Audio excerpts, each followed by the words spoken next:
ګرانو مینوالو دا د ګندهارا ټي وي زم اقبال حسین افکار نن زمونږ د پښتو ژبې نومیاله شاعر خورشید ابن لبیب او ښاغلی وقار علي شاه دریاب څوک چې د پښتو ادبي سوسایټۍ اسلام آباد کلک ملګري دي نن زما د نوي کور مبارکۍ له راغلم. په دې موقع د نورو خبرو سره ښاغلي خورشید ابن لبیب صاحب د پښتو ادبي سوسایټۍ اسلام آباد ډیپټي سیکرټري جنرال نومیاله شاعره لیکواله او جرنالسټه ښاغلې سارا خان باندې لیکلی خپل نظم موږ سره په خپل خوږ اواز شریک. بسم الله الرحمن الرحیم. نظم د محترم سارا خان په اعزاز پیدی پسر د سارا خان تل د کولالو پټا پیدی پسر د سارا خان تل د کولالو پټا شپوختنی ته مبارک د پښتونخوالو پټا شپوختنی ته مبارک د پښتونخوالو پټا چې د سیرت په حسن وي ښه حسنداره ښکلې چې د سیرت په حسن وي ښه حسنداره ښکلې چې د پښتو رنګ کې ځلیږي جلوه داره ښکلې چې د پښتو رنګ کې ځلیږي جلوه داره ښکلې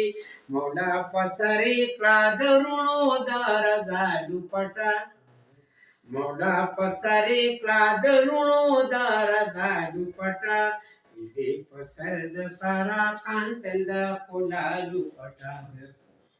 راخور پې روا کړي د خپل فضل رحمت صادر راخور پې روا کړي د خپل فضل رحمت صادر په عنصري وجود یې کور کې د شفقت صادر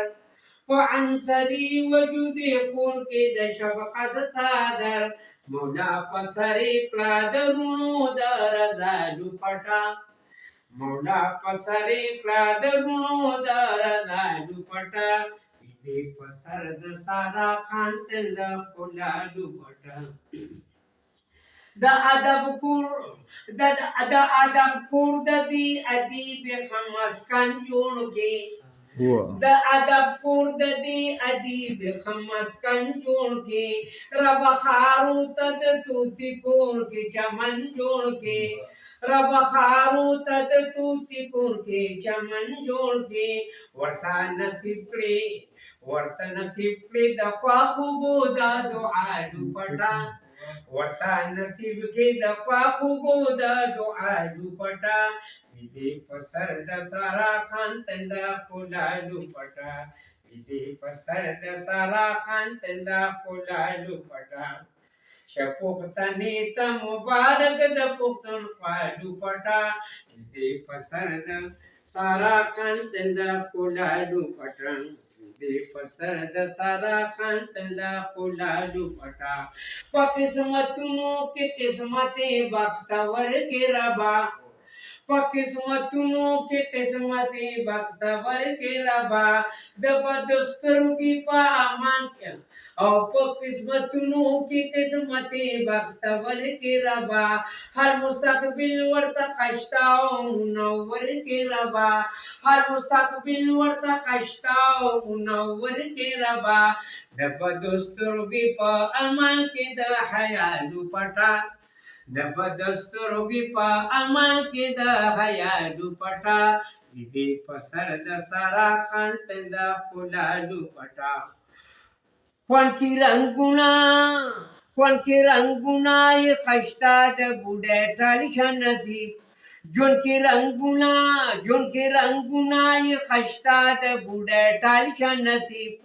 ښکار پزنا یې خاټونه د اقبال شه نصیب ښکار پزنا یې خاټونه د اقبال شه نصیب په عروسي لباس خورا شاده رڼا دوپټه